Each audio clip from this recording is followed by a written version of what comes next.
स्वागत है आप सभी का हमारे YouTube चैनल हिंदी ज्ञान पर। एक बार पुनः हम आपसे जुड़ चुके हैं एक नए वीडियो को साझा करने के लिए।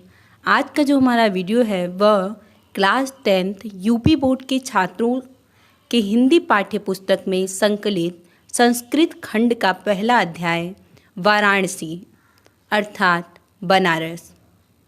संस्कृत खंड का यह पहला अध्याय जिससे कि गद्यांश एवं पद्यांश का संदर्भ सहित हिंदी में अनुवाद परीक्षाओं में पूछा जाता है 4 अंक का। इसे हम इस वीडियो में समझने का प्रयास करेंगे। संस्कृत विद्यार्थियों के लिए काफ़ी दिक्कत हो जाती है समझने में, परंतु आप सभी से अनुरोध है कि आप अपना पाठ्य पुस्तक अपने समक्ष खोल कर रखें और साथ ही इस वीडियो में जो भी हिंदी अनुवाद बताए जा रहे हैं उसे पंक्तिबद्ध समझते हुए आगे बढ़ें, जिससे कि आप संस्कृत में परफेक्ट हो सकें और अपने किसी भी मार्क्स को कटने न दें। आइए इस वीडियो को प्रारंभ करते हैं और देखते हैं इस संपूर्ण पद्यांश की गद्यांश की व्याख्या, जो कि संस्कृत का पहला अध्याय है वाराणसी अर्थात बनारस। वाराणसी सुविख्याता प्राचीना नगरी इयं विमलसलिल तरंगाया गंगाया कुले स्थिता अस्या घाटानां वल्याकृति पंक्तियुक्त धौल्यां चंद्रिकायां बहुराजते अनगिनता पर्यटका सुदीर्घभ्य नित्यम् अत्र आयान्ति अस्यं घाटानां शोभां विलोक्य इमां बहु प्रसन्ति। वाराणसी सुविख्याता प्राचीन नगरी। सुविख्याता अर्थात बहुत प्रसिद्ध। इयं यह विमल सलिल तरंगाया अर्थात निर्मल जल की लहरों वाले। गंगाया अर्थात गंगा, कुले अर्थात किनारे पर, स्थिता मतलब स्थित है। अस्या इसके घटानाम वलय आकृति अर्थात गोलाकार। पंक्ति अर्थात लाइन पंक्ति। धवलायाम अर्थात सफ़ेद या उज्ज्वल। चंद्रिकायाम अर्थात चांदनी में। बहुराजते अर्थात बहुत सुशोभित होती है। अनगिनता अर्थात अनेकों अनगिनत। पर्यटका यात्री। सुदूरेभ्य दूर दूर से। नित्यम हमेशा। अत्र यहाँ। आयन्ति आती हैं। घटानाश्च शोभां विलोक्य इमाम बहुप्रसन्ति और घाटों की शोभा देखकर इसको या इसकी प्रशंसा करते हैं। आइए अब इसकी हिंदी अनुवाद को देखते हैं। वाराणसी सुविख्याता प्राचीना नगरी। वाराणसी बहुत प्रसिद्ध प्राचीन नगरी है या पुरानी नगरी है। इयं यह विमल सलिल तरंगाया गंगाया कुले स्थिता, यह स्वच्छ जल तरंगों वाली गंगा के किनारे पर स्थित है। अस्या इसके घाटानां वल्याकृति इसके घाटों की गोलाकार पंक्ति धौलायाम चंद्रिकायां बहुराजते, गोलाकार पंक्ति सफ़ेद चांदनी में बहुत सुशोभित होती है। अनगिनता पर्यटका सुदूरेभ्य नित्यम अत्र आयान्ति, असंख्य यात्री दूर दूर देशों से यहाँ आते हैं। अस्या घाटानां शोभां विलोक्य इमां बहु प्रसन्ति, और इसके घाटों की शोभा देखकर इसकी बहुत प्रशंसा करते हैं। वाराणस्यां प्राचीन कालादेव गेहे गेहे विद्याया दिव्यं ज्योति द्योत्यते अधुनापि अत्र संस्कृत वाग्धारा सततं प्रवहति जनानां ज्ञानश्च वर्धति। अत्र अनेके आचार्या मूर्धन्या विद्वानः वैदिक वामनस्य अध्ययने अध्यापने च इदानीं निरन्ता न केवल भारतीया अपितु वैदेशिका गीर्वाणवाण्या अध्ययनाय अत्र आगच्छन्ति निःशुल्कं च विद्यां गृह्णन्ति। अत्र हिन्दूविश्वविद्यालयः, संस्कृतविश्वविद्यालयः, काशीविद्यापीठम् इत्येते त्रयः विश्वविद्यालयाः सन्ति। येषु नवीनां प्राचीन च ज्ञानविज्ञानविषयाणाम् अध्ययनं प्रचलित। वाराणस्यां प्राचीन काला देवे, प्राचीन काल से ही गेहे गेहे अर्थात घर घर में, विद्याया दिव्यम ज्योति द्योत्यते, दिव्यम अर्थात दिव्य, ज्योति अर्थात प्रकाश, द्योत्यते मतलब चमकता है। अधुनापि आज भी अत्र यहाँ संस्कृत वाग्धारा अर्थात संस्कृत वाणी की धारा सततम निरंतर या लगातार प्रवहती मतलब प्रवाहित होती है। जनानाम ज्ञानस्य वर्धति और लोगों के ज्ञान को बढ़ाती है।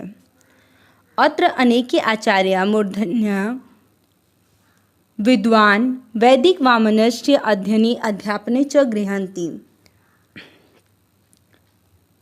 वाराणस्यां प्राचीन काला देवे गेहे गेहे विद्या दिव्यम ज्योति विद्यते।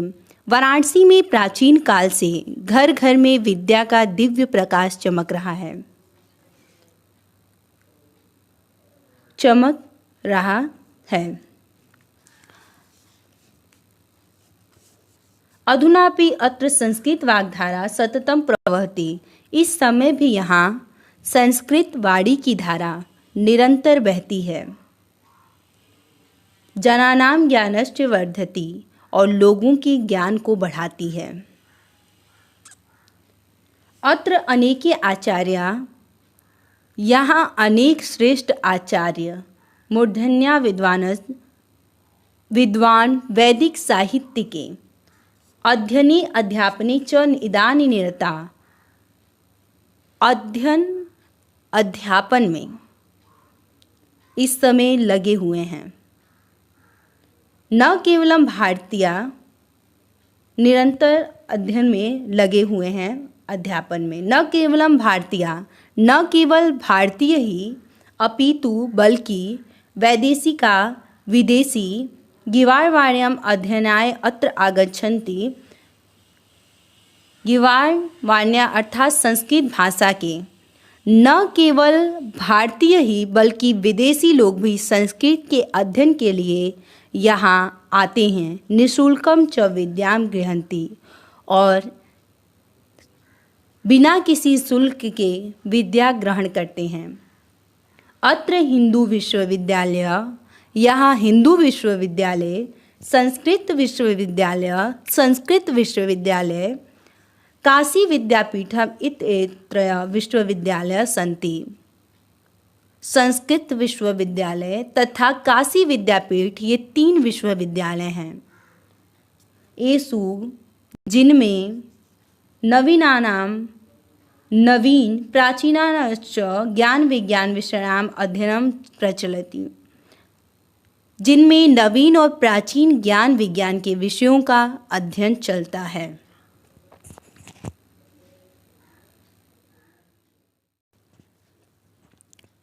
देखिए, हमारी कोशिश है कि आपको समझ में आ रही होगी।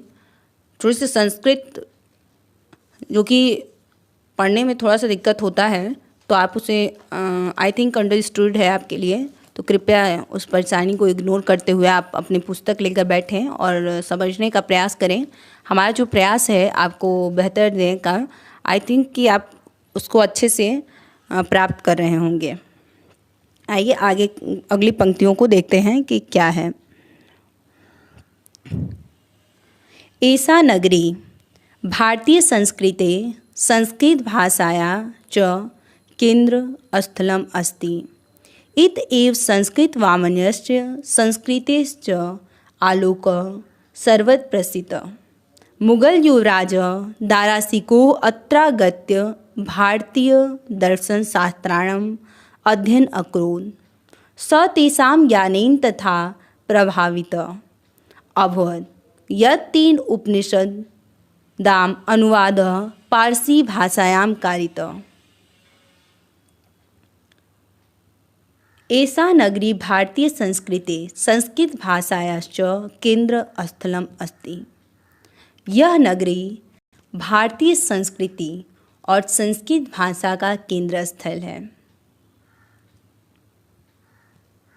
इत एव संस्कृत वामनस्य संस्कृति च आलोक सर्वत्र प्रसिद्ध अर्थात फैला था।